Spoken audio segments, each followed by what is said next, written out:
उत्तरायण की ओर चले हैं, यानी आप सब लोगों के जीवन में भी सुख और समृद्धि आवे। आज सामान्यतया ये पूरी प्रेस कॉन्फ्रेंस आज का जो है एक पुलिस प्रशासन और सरकार किस प्रकार से काम करती है या कैसे काम कर रही है, मैंने उसके बारे में आज आप सब लोगों से मैं बात करने वाला हूं।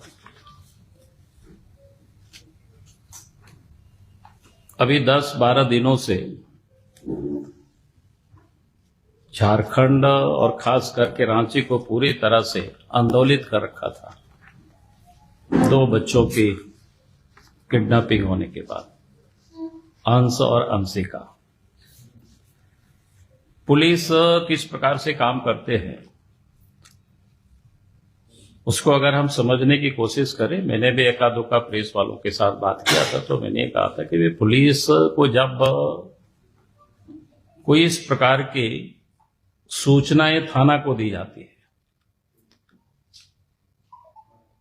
तो कम से कम ये जो छोटे बच्चे होते हैं उस पर वो कैजुअल नहीं ले सकते, 1 दिन 2 दिन का कोई इंतजार नहीं कर सकते। बड़े बच्चे होते हैं तो शायद 1 दिन इंतजार भी कर सकते, हो सके कहीं दोस्त यारों के साथ घूमने के लिए गया हो। लेकिन जो 4 और 5 साल के जो बच्चे होते हैं वो कहीं दोस्त यार के साथ या हित कुटुंब के पास भी वो नहीं जा सकते। अगर इस प्रकार के बच्चे कहीं अगर गायब होते हैं तो पुलिस को सूचना मिलती है तो पुलिस को तत्परता दिखानी चाहिए, तुरंत एक्टिव होना चाहिए। और एक्टिव होने के बाद कम से कम उस टोला मोहल्ला को पुलिस को छान मारनी चाहिए। लेकिन जिस प्रकार से उस समय जानकारियां मिली तो बिल्कुल पुलिस ने सुस्तता बरती, यानी एक प्रकार से शायद गांव के घर के परिवार के लोग खोज निकाल लेंगे या फिर आराम से जो पुलिस का एक काम करने का तरीका एक होता है कि वे आराम से मोबाइल है बाकी है इसको ट्रैक करना, इतना तक ही अपने आप को सीमित रखते हैं। और उसमें से आप सब लोगों ने देखा जो अखबार में पढ़े कि भाई 2 जनवरी से लेकर के 8 जनवरी तक इसी आसपास में धुरवा हटिया इसी के आसपास में बच्चे को रखा गया। अगर वास्तव में जैसे ये कंप्लेन परिवार के लोगों ने किया और पुलिस एक्टिव होती, आसपास जो छान मारती ढोड़ मारती, तो मैं नहीं समझता हूं कि बच्चे शायद उसी समय मिल जाते और इतने लंबी समय तक पूरे रांची को यानी लोगों को चिंता में नहीं डालते। लेकिन एक प्रकार से कह सकते हैं कि पुलिस बिल्कुल चुपचाप रही। और आज अगर दोनों बच्चों की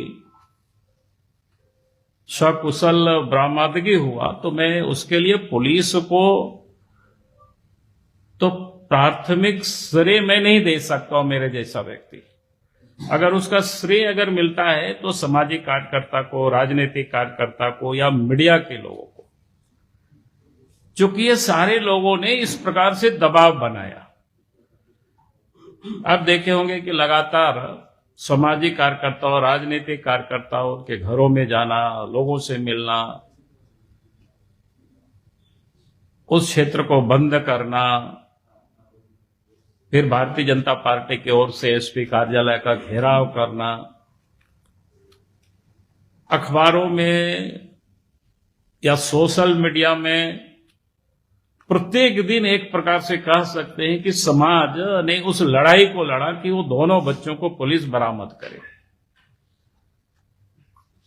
तो अगर पुलिस भले उन्होंने बहुत बड़ी बड़ी टीम बनाए, दूर दूर तक भेजे, लेकिन मैं ये कह रहा हूं कि पुलिस ने दूर से देर से ये सारे काम उन्होंने किए। अगर त्वरित इस काम को किए रहते तो शायद, और मुझे पूरा विश्वास है, मैंने शुरू दिन से ही आप सब लोगों से जब इंडिविजुअल बात होता तो मैंने कहा कि भाई तुरंत तो ही हो सकता था कि तुरंत पुलिस निकलती, टोला मोहल्ला तो फिर मिल जाते बच्चे।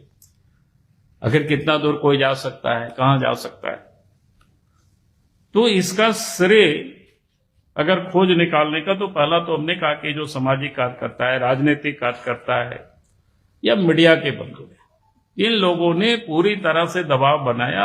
आम जनता को जिसको कहते हैं, लगातार इन 10-12 दिनों तक जिसको कहते हैं ना, जागरूक किया।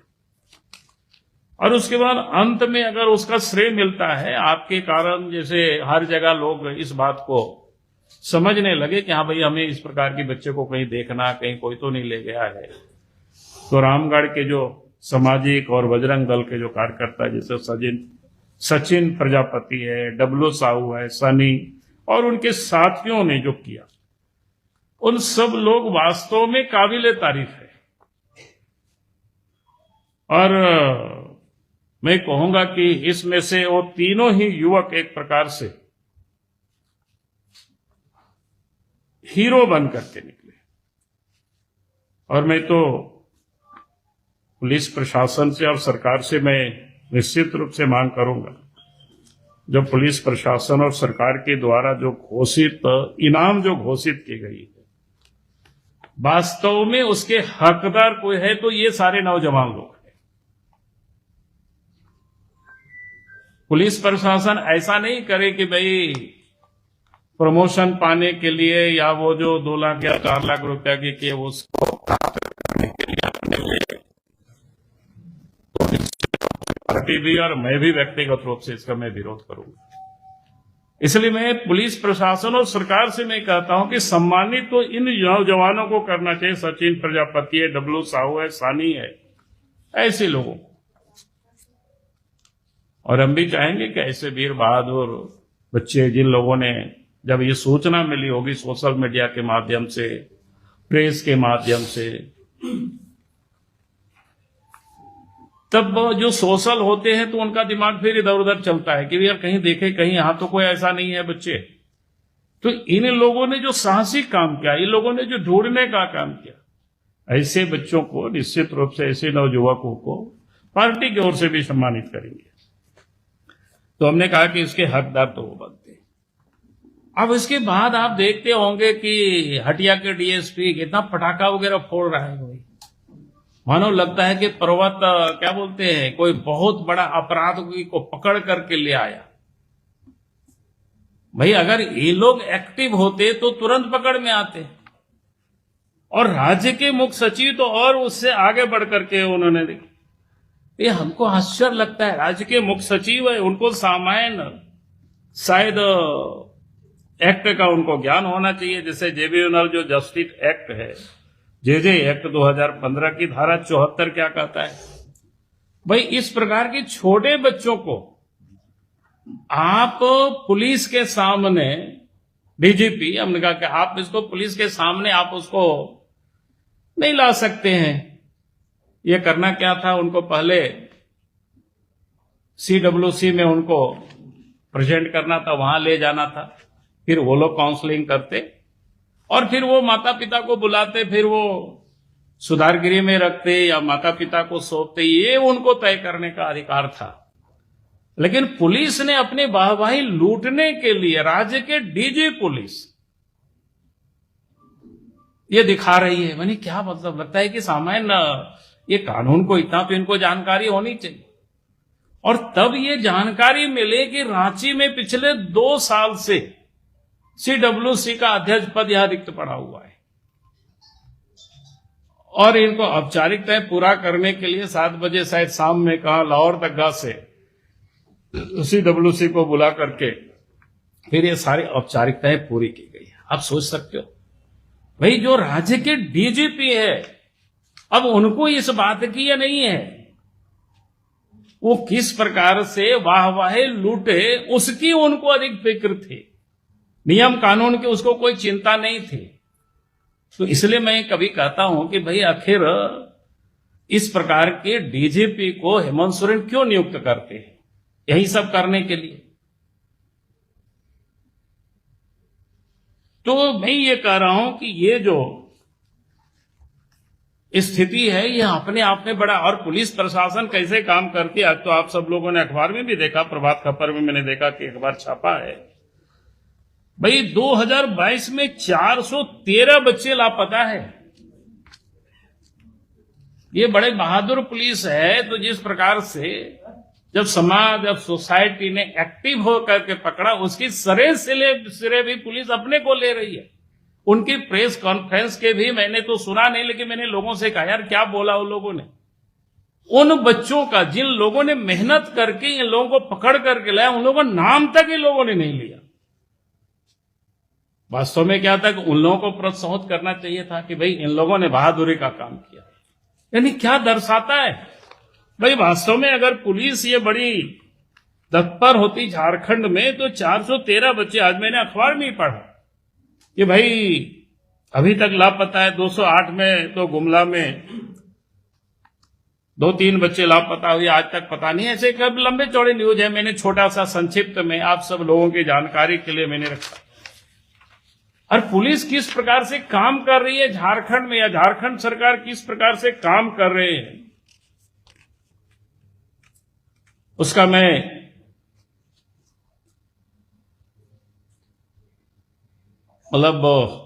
एसीबी का आप सबको ध्यान में है।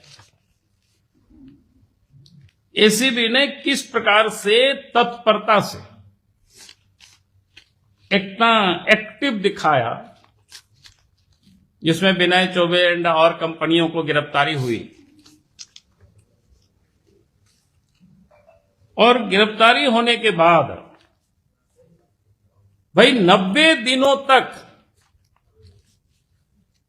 चार्जशीट सबमिट नहीं किया। और इस कारण से उसमें जो मुख्य आरोपी था विनय चौबे, सुधीर कुमार दास, सुधीर कुमार फाइनेंस और मार्सन कंपनी के जो कर्मचारी नीरज कुमार थे, यानी चार्जशीट सबमिट नहीं किया। इस डिफॉल्ट के कारण इन लोगों को बेल मिल गई। भाई आप जिस तत्परता से उनको गिरफ्तार करते हैं, ये लोगों ने आर्थिक अपराध किया है, तो आपको क्या करना चाहिए?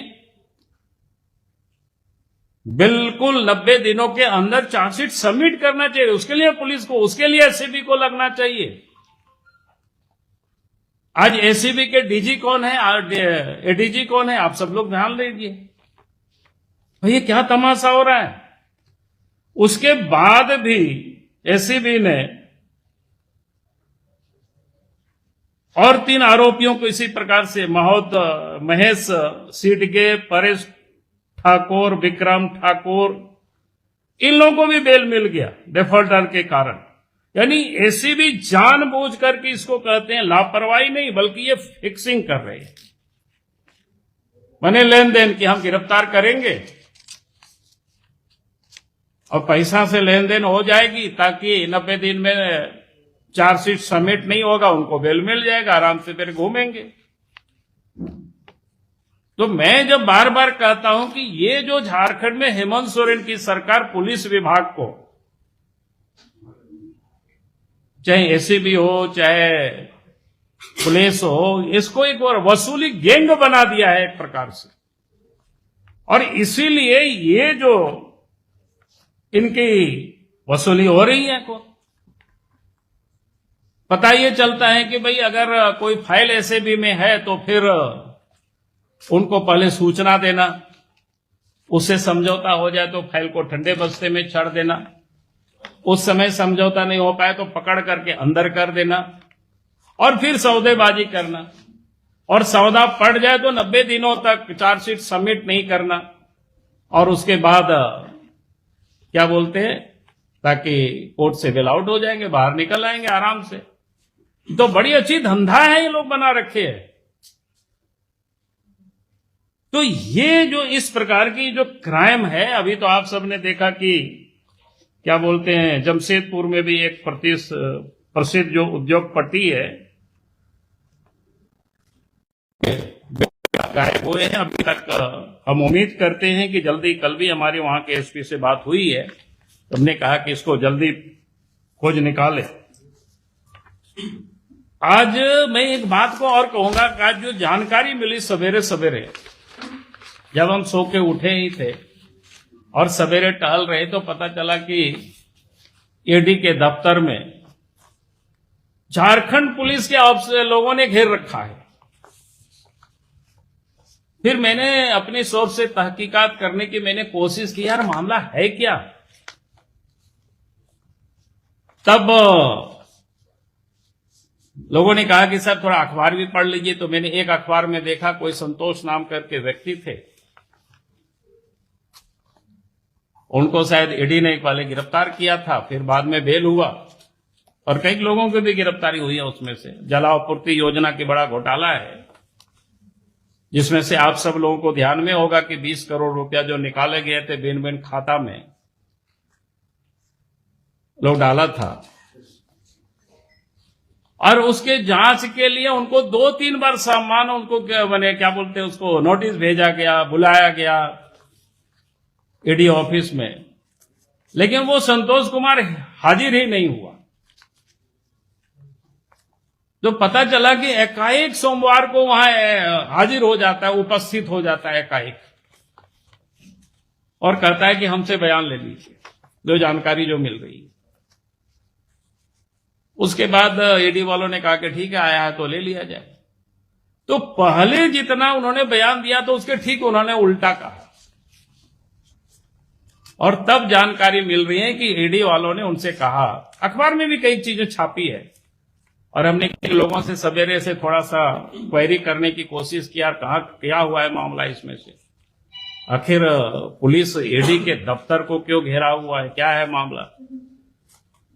तो पता चला कि नहीं, ईडी ने उनको कहा कि अगर तुम जो उस समय बात बोले आप पलट रहे हो, तो ये सारे पैसा तो शायद उनकी संतोष के पत्नी के खाता में भी गया हुआ है। बोला कि पत्नी को भी हम लोग पूछेंगे, और उन्होंने दीवार में अपना मुंडी को पटका, थोड़ा सा खरोच लगा, फिर ईडी वालों ने शायद उसको हॉस्पिटल में जांच उच करवाया, फिर वापस लाया। इसके बाद फिर पूछताछ करके बाद छोड़ दिया बाकी सारी चीजें। ये शायद सोमवार की घटना है, और मंगलवार को एयरपोर्ट के थाना में उन्होंने एफआईआर कर देते हैं कि हमको जान से मारने की साजिश थी। यानी आप कह सकते हैं सुनियोजित तरीके से इस राज्य में घोटालाबाजों को बचाने के लिए सरकार और पुलिस महकमा किस प्रकार से काम कर रही है, इससे बड़ा और ताजा उदाहरण कुछ भी नहीं हो सकता है। और लगता है नियम कानून को ताक पर रख करके डीजीपी को, आज तदासा मिश्रा को भी शायद इसीलिए नियुक्त किया गया है। यह मुख्यमंत्री को बतानी चाहिए कि इस नियम के तहत उनको बनाया है यही काम करने के लिए, ताकि अपराधियों को बचाया जा सके, झारखंड को लूटा जा सके। और इसलिए मैं हाईकोर्ट से मांग करता हूं कि भाई हाईकोर्ट को स्वतः संज्ञान लेना चाहिए इस प्रकार की मामला को। अगर इतना बड़ा बड़ा घोटाला हो, ईडी जांच करे और वहां झारखंड पुलिस अफसर वहां जाकर के इस प्रकार की घेराव करे, तो हाईकोर्ट को संज्ञान लेकर के मामलों की जांच करनी चाहिए। जो ऐसी भी तत्परता से गिरफ्तार करती, हमने उस समय भी ट्वीट किया था और हमने सरकार को पत्र भी हमने लिखा था, रात में टेम्पू से फाइल्ड हुआ गया, यानी उसको समाप्त करने के लिए, तभी तो चार्जशीट नहीं सबमिट हो रहा है। तो ऐसे मामलों की जांच सीबीआई से होनी चाहिए, और हम हाईकोर्ट से भी कहेंगे हाईकोर्ट को स्वतः संज्ञान लेना चाहिए इस प्रकार के मामलों को, क्योंकि राज्य में एकदम लूट मची हुई, अराजकता की स्थिति है, कोई नियम कानून नहीं है राज्य में, ऐसा कैसे चलेगी। ये बहुत बड़ा अपराध है, बहुत बड़ा क्राइम है। इसलिए मुझे लगा कि आज मैं आप सब लोगों से बात करूं नए साल में, जो कि जिस प्रकार की मैं देख रहा हूं राज्य की हालत, अगर राज्य ऐसे ही चलते गया तो हम सब लोग कोई भी सुरक्षित नहीं रहेंगे, झारखंड सुरक्षित नहीं रहेगा। और झारखंड को सुरक्षित करने के लिए, झारखंड के लोगों को सुरक्षा के लिए हम सबको अब जागना होगा। बहुत बहुत धन्यवाद।